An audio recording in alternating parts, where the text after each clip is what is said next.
So తెలుసు కదా, ఇప్పుడే సినిమా చూసొచ్చా అనమాట. సినిమా ఎలా ఉందంటే తెలీదు.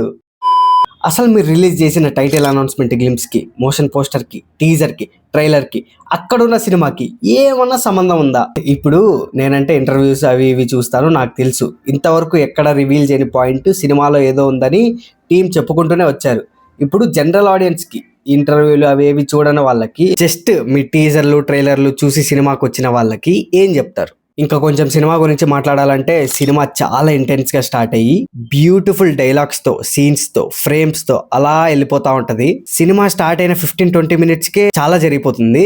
సరే నెక్స్ట్ ఏం జరుగుతుందో అన్నప్పుడు ఒక పాయింట్ ని ఇంట్రడ్యూస్ చేస్తారు. అది ఎందుకో నాకు అంత పెద్దగా ఎక్కలేదు. మేబీ ఆ పాయింట్ కి కనెక్ట్ అయి ఉంటే ఇంకా బాగా ఎంజాయ్ చేసేవాడినేమో. But it was good. తమనన్న మ్యూజిక్ చాలా బాగుంది. ఓవరాల్ గా గుడ్ ఫస్ట్ హాఫ్. ఇంకా సెకండ్ హాఫ్ విషయానికి వస్తే డీసెంట్ గా స్టార్ట్ అవుతుంది. నేను ఫస్ట్ హాఫ్ లో ఏ పాయింట్ కి అయితే కనెక్ట్ అవ్వలేదో సెకండ్ హాఫ్ మొత్తం అదే పాయింట్ మీద వెళ్తా ఉంటది. టోటలీ డిస్కనెక్ట్ అయిపోయా సినిమాతో. సెకండ్ హాఫ్ నాకు నచ్చలేదు. ఇది నా ఒపీనియన్ మాత్రమే. మేబీ కొంతమందికి ఎక్కచ్చేమో, నాకు తెలీదు. సిద్ధు బై టిల్లులోంచి బయటకు వచ్చాడు, కొంచెం వేరియేషన్ చూపించాడు. ఇద్దరు హీరోయిన్స్ పర్ఫార్మెన్స్ బానే ఉంది. నా వరకు నేను ఇచ్చే రేటింగ్ అయితే 5.5/10. సినిమా మీరు చూసారా? ఒకవేళ మీరు చూస్తుంటే మీ ఒపీనియన్ ఏంటో కింద చెప్పండి. అలానే ఎంత రేటింగ్ ఇస్తారో కూడా కింద చెప్పండి.